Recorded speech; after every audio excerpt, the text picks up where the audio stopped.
Hello there. It's that time Hello. again. Um, as you can tell, we're still in Egypt as fashion wear from Susan gives it away. Um, but this There's my time we have, pyramid, my Stargate pyramid. Yay! but this time we're discussing the 1999 film remake of the original Universal movie, The Mummy, which starred Boris Karloff. Um, which we reviewed a few years back, didn't we, Susan? Yes, we did. This is the 99 version Oh, yeah. of the tale of Imhotep Yes, and what they did with it to make it a bit more fresher for the 90s. yes. Starring Brendan Fraser, Rachel Weisz, John Hannah, Arnold Vosloo, and to name but a few. And it's, all about discovering Imhotep, really, and Yeah. how he sort of comes back to life. So we'll go over to Susan for her opening thoughts on The Mummy. All right. Well, I love this movie. I love this franchise. I think that it is great, and it really took Brendan Fraser, who wasn't really well known, to someone who really had a lot of he had a lot of stuff under his belt by the time it did all. You know, they finished all these movies. They didn't really they didn't follow the Hammer horror movie scripts. They kind of went off on their own tangent with this. They started with the trying to remake the Universal horror movie, but Mhm. they, instead of making it a horror movie, the producer directors and stuff decided to make this a sort of more like an Indiana Jones movie.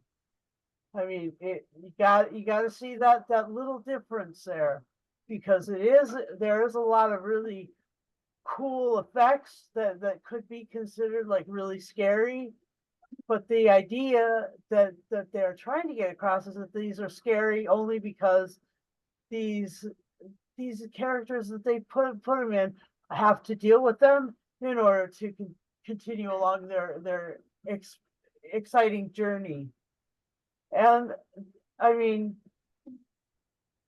they have a lot of exciting journey type things. They have an American team and a British team. They have a team that looks like a bunch of people who really could get stuff done versus a team of folks who don't look like they could get stuff done, but end up getting much more stuff done. And then there was the team that's, not supposed to be there in terms of cultural and Mhm. historical and supernatural stuff. And then this other team, which is sort of it has supernatural graces, stuff from the past, stuff from the future, stuff that's going to come up, stuff about their family stuff. I mean, there's all sorts of stuff that these characters will be uh laden down with by the end of this franchise. The family, their family is just, it's almost as heavy laden as the Jones family in Indiana Jones. So we worked through those questions, and in this one it's just the very beginning of all of that. And um and another way that you know that it's going to be about action adventure is because the lead character is a member of the French Foreign Legion. And when you're a kid in the United States, what you all you hear about in high school, if you're not running away to join the circus, you're running away to join the French Foreign Legion. The guys and gals who are running away to either join the circus, or the guys usually just say, "I'm going to run away and join the French Foreign Legion." And that's a thing. That's a big part of, like, you know deciding who you be, who you become as an adult, going through that. And so he's already done that. There's already a big amount of responsibility in life and adventure and creativity and all that stuff that comes with running away and joining the French Foreign Legion does. And then he's discovered, while he's there working on the French Foreign Legion, he discovers a tomb, a really powerful tomb. Oh my gosh, so much and powerful. It's so much and powerful that he looks at this dude and it's got like a face of a mummy. Oh my gosh, you gotta be kidding me. It's gonna be so exciting when he meets up with that mummy. And it doesn't take him long, because in this one it doesn't take long to get to the mummy. The mummy's right there, and he's pretty gruesome. Anyway, he's good. There's some bits that I really love about this one. Anyway, let's see what else. He is played by Brendan Fraser, and recently Brendan Fraser's like won an Oscar for his work as in the movie The Whale.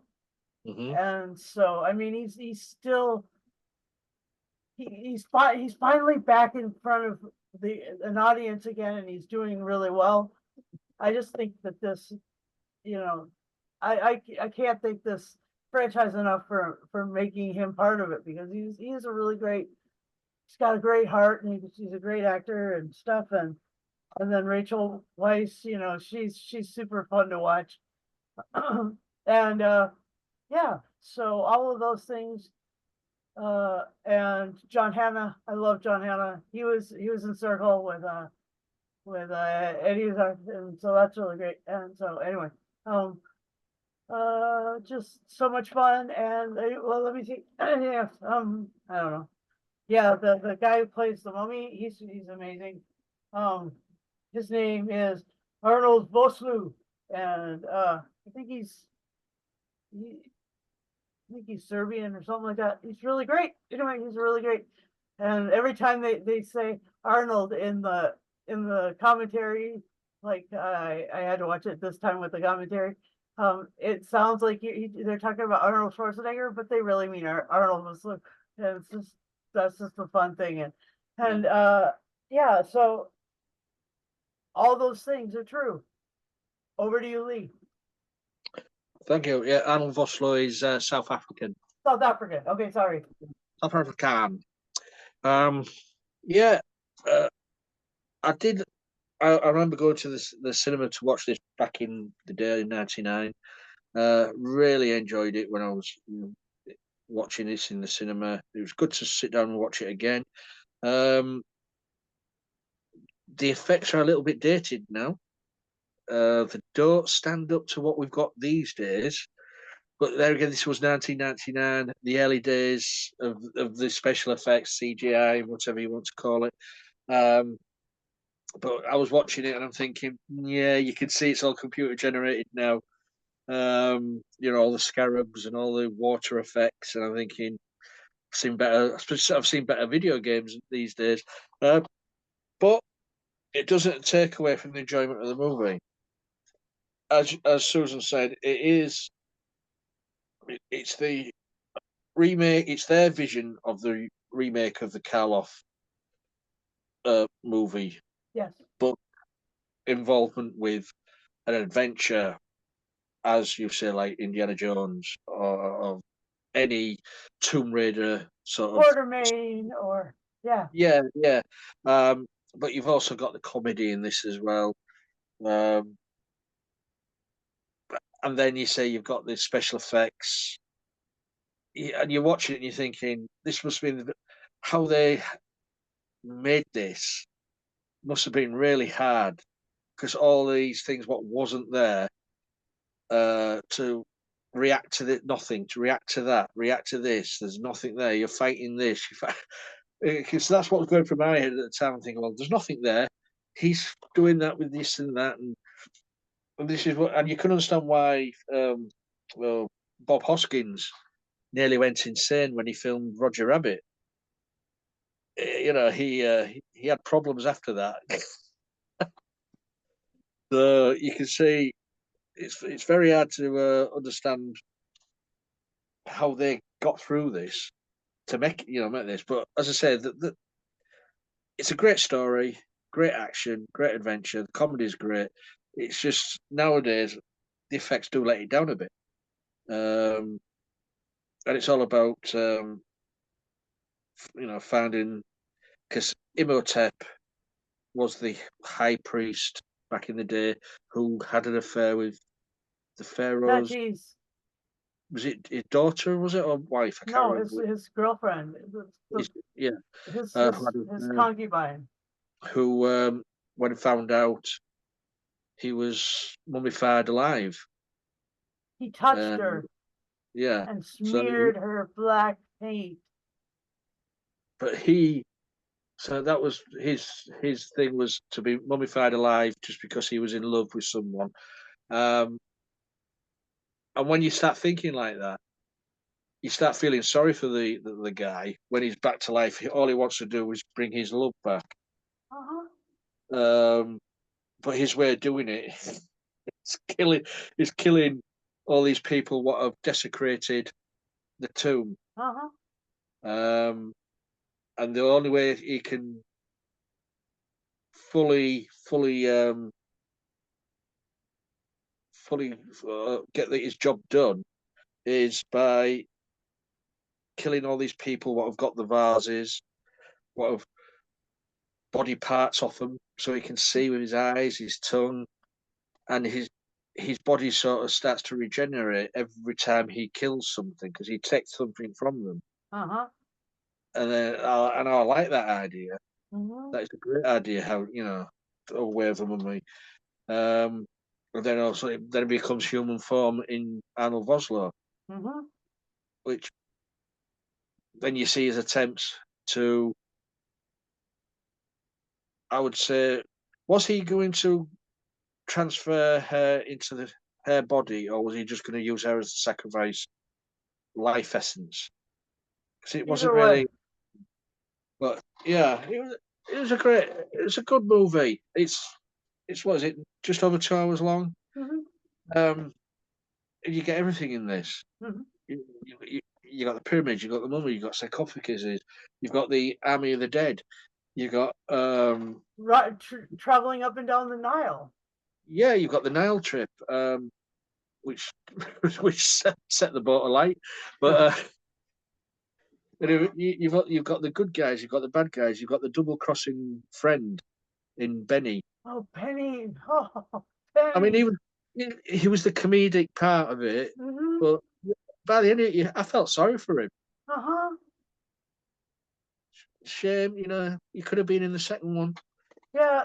I mean, he could have found some way out of that tomb in the. Mhm. It's just funny. It was, yeah. So, but yeah, it was a good movie to watch. I agree with what you say about Brendan Fraser.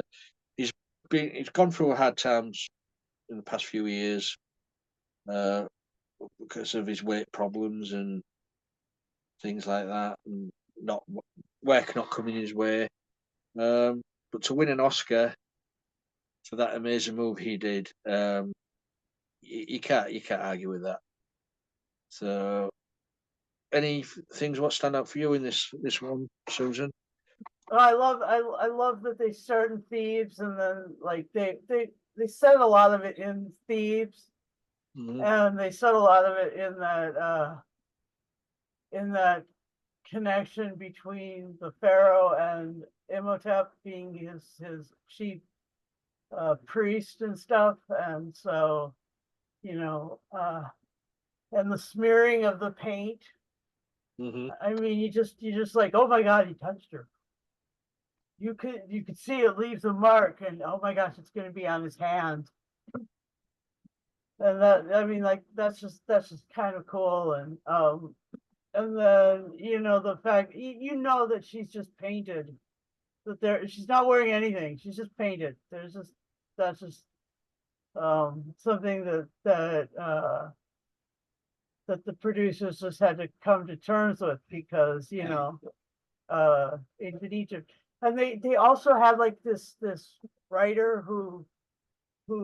or scholar who knew what the words were in Mhm. ancient Egyptian, but and knew maybe how to make it sound. So they had they had the they had the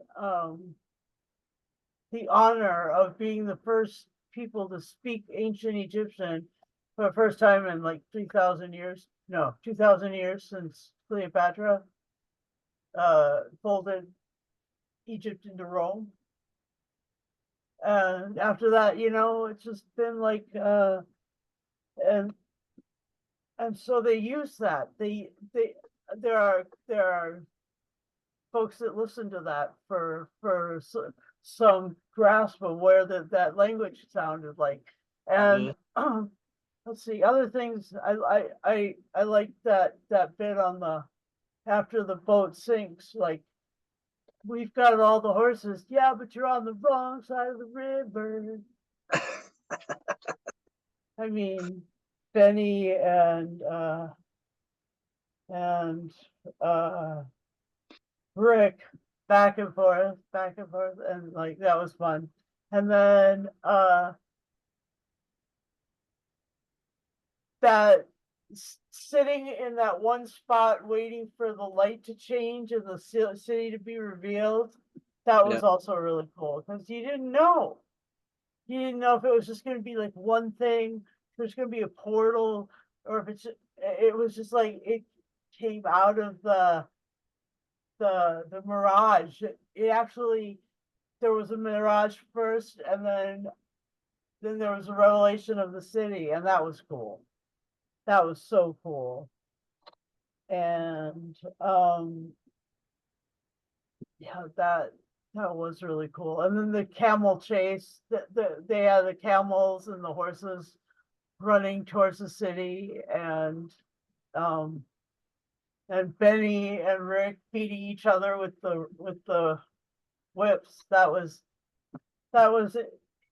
interesting and fun. And Jonathan trying to recoup his losses financially along the way. I mean, he was just like, you know, his sister wouldn't let him steal, but he was just trying to steal everything.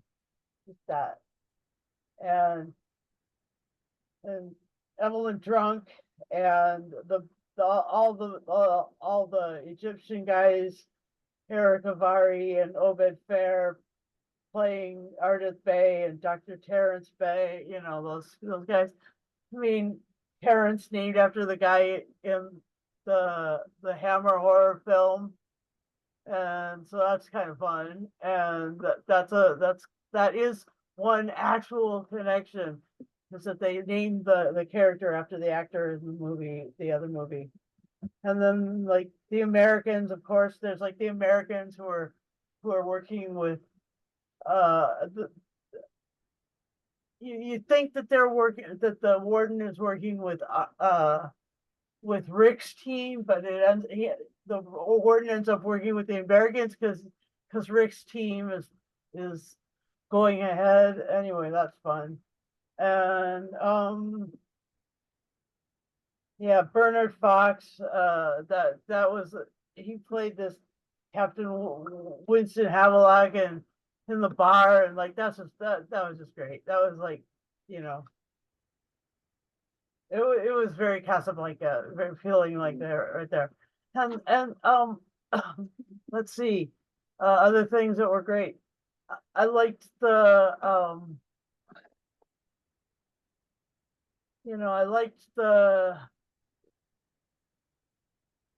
liked the scarabs.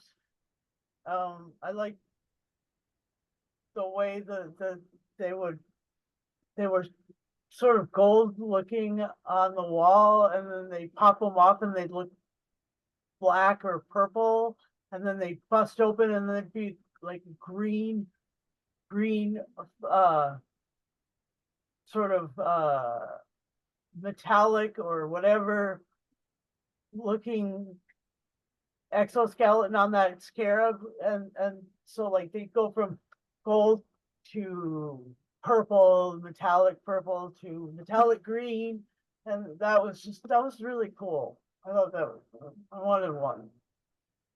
Not that I like things that feel like they're crawling inside your skin, but that would be really cool. Anyway, that was super amazing, and the fact that poor Benny had to deal with all of them, all at the same time. They just were all after him at the end. That's why I don't think that he could have come back, because I mean he had to deal with all of the scarabs, and the scarabs were sort of hungry. Oh, and then that one scarab that leaves Imhotep's shoulder, crawls up and goes into his mouth, and he chews on it.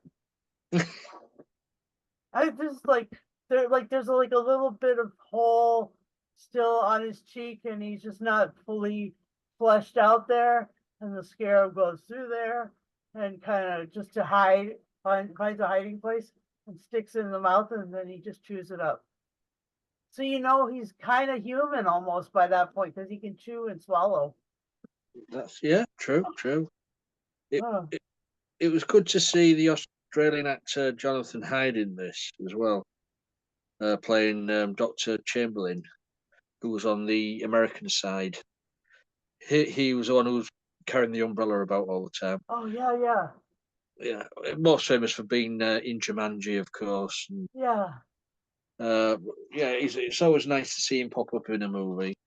Um, but I say most of the cast don't survive the movie.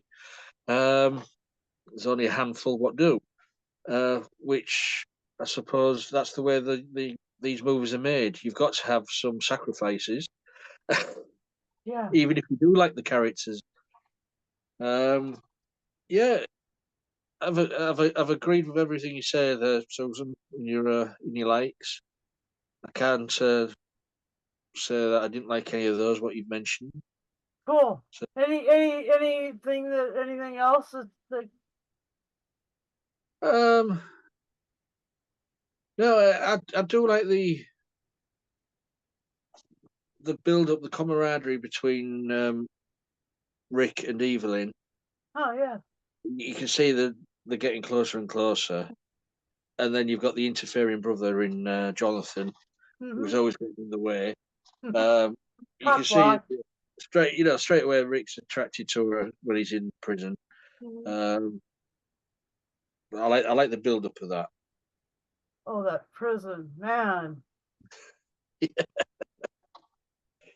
But some great scenes, some great sets. But just for me, the effects now let it down. But great story. Yeah. Enough, and it was what did it do at the cinema? Let's have a look. Its budget was $80 million, and the box office it got roughly $418 million. Nice. So it was a big success. That's Yeah. why you got sequels. Yeah, lots of them. That was great. That's Uh, great to know. yep. So So, good. anything else you want to say about the Mummy? Um, are you my mummy? No, that's from Doctor Who. Um, I liked the reason that I like Egyptology so much, and I think that to start off with archaeology or anthropology in science fiction, it that's a really cool way of starting something out.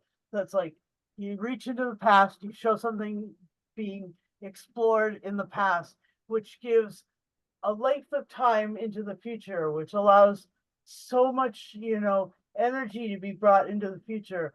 And I just think that's really fantastic. And I love the way that this movie primarily, but this series uh connects like the past to the present, or the past, but their present. And they have a lot of you know showing the way it was 3,000 years ago, and then, you know, really bringing it out in the modern time.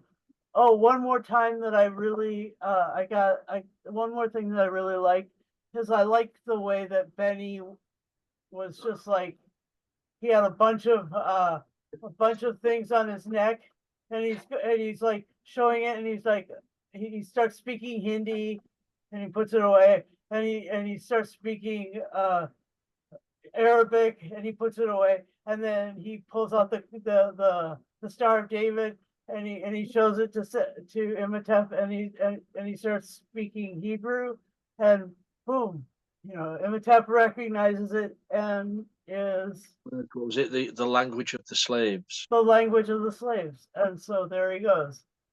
So I just think that that was really cool that Benny knew a bunch of different languages. He wasn't a dummy. I mean, he was total comic relief, but he wasn't played for an idiot. He was played as someone who was like razor sharp, but had just chosen the wrong side of this thing. Yeah, yeah. Have you got the same copy as me, though? I think so. Yep. Looks like it.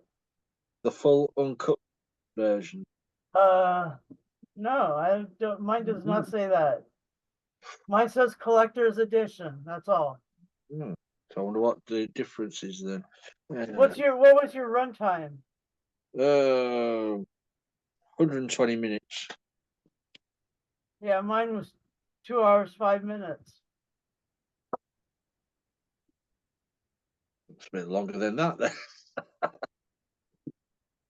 Strange, but there you go. Yeah, anyway, it's good.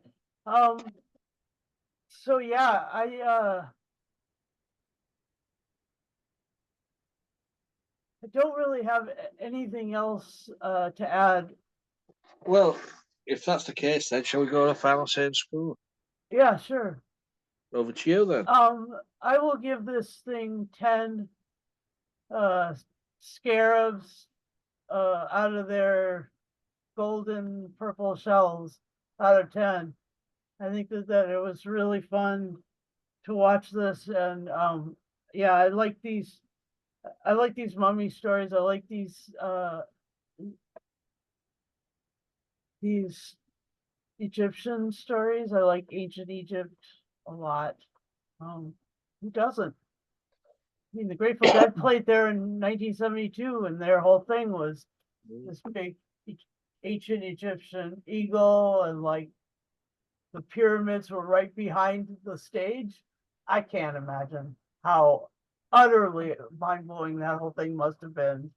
But yeah, so I would just encourage people to watch this movie and really watch any movie. I mean, we also reviewed another mummy movie called The Curse of the Mummy's Tomb by Hammer Horror, and that is just another really cool killer movie. So 10 scarabs out of 10 for me. Well, as I said, for me the effects let it down now. So for that reason and that reason alone, it's getting 9.5 annoying grains of sand between your toes out of 10. Yeah, it's just the effects do let it down because you can see it is dated. The technology now is dated, but it's a great story and it's a fun adventure. So that's our little review of The Mummy from the 1999 version, of course, The Mummy. I'd like to thank Susan for picking this movie and joining me. Any excuse so she can wear a fez. You guys out there, if you've seen the movie, please leave a comment on the video and let us know what you thought of the movie. This is shared all over the social media, so you can find us anywhere. If you'd like to join us in being in the group or on the casts, just leave a comment on the video. We'll try and get back to you.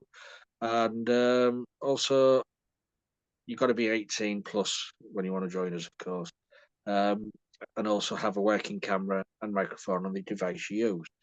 And also have the bell notification turned on our YouTube channel, and you'll get notified Ding, ding. every time She's done it again. Every time we put up a video. Yes. Susan Ding Ding Backstrom. Um, we will see you next time, I hope. So until next time, guys, please be safe and carry on digging.